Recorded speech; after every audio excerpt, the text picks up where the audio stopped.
Surat Tabarok disebut Al-Munjiyah, Al-Waqiyah, surat yang bisa menyelamatkan yang hafal dari siksa kubur. Pokoknya singkat cerita, ada orang itu fasik, mungkin ya layak disiksa. Pas sampai disiksa malaikat, surat Tabarok muncul menjelma sebagai seseorang. Kalau kamu menyiksa orang ini berarti nyiksa saya. Terus kata malaikat, anti min kalamillah, ya rujuknya memang perempuan karena surah itu dari muannas karena ada taknya.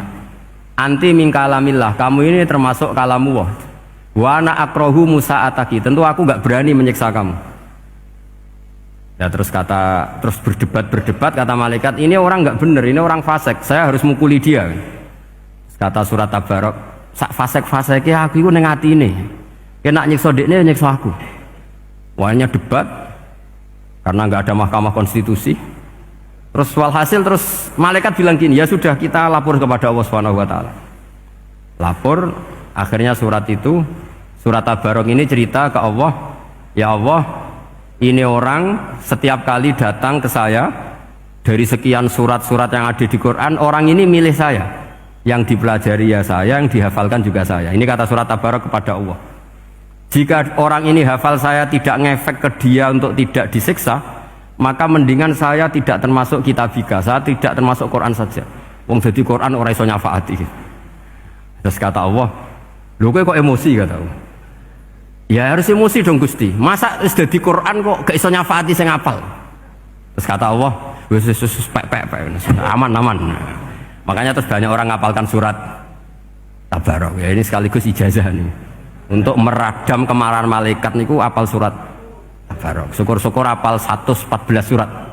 Oh niku malaikat sinten mawon pun kena ini. Cukup apal Tabarok. Sehingga adatnya orang-orang Jawa selain apal Yasin itu apal Tabarok. Nah, saya itu lama sekali mempelajari bab ini. Ternyata di antara pokoknya itu satu, karena malaikat itu kena aturan fikih. Nggih imut nggih, malaikat itu juga kena aturan fikih. Jika orang hafal Quran itu haram disadui, kita haram menghinakan, maka malaikat juga kena aturan tidak boleh menghinakan orang yang hafal Quran. Dan alhamdulillah di banyak surahul hadis, hafal Quran itu maknanya tidak harus hafal semuanya. Orang boleh hanya hafal Tabarok, boleh hanya hafal Waqiah. Itu kalau kamu hafal betul, surat ini juga bisa berdiri sendiri mensyafaati Anda. Kayak ini surat Tabarok. Beliau matur kepada Allah Subhanahu wa taala, redaksinya gini, inna fulanan amida ilayya min baini kitabika fata'allamani wa ta'alani. Jadi dari sekian surat yang ada di Quran, orang ini selalu milih saya ya Allah.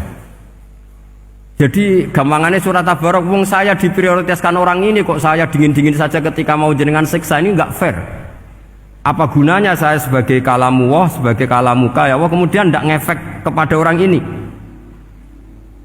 Akhirnya walhasil sama Allah surat Tabarok diberi hak syafaat.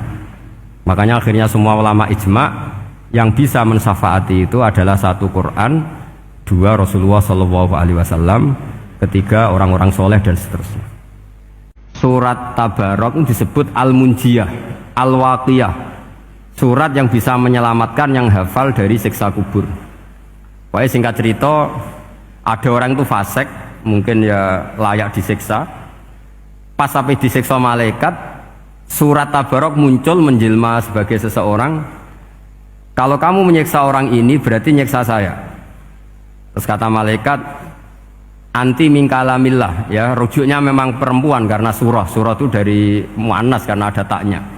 Anti min kalamillah, kamu ini termasuk kalamullah. Wa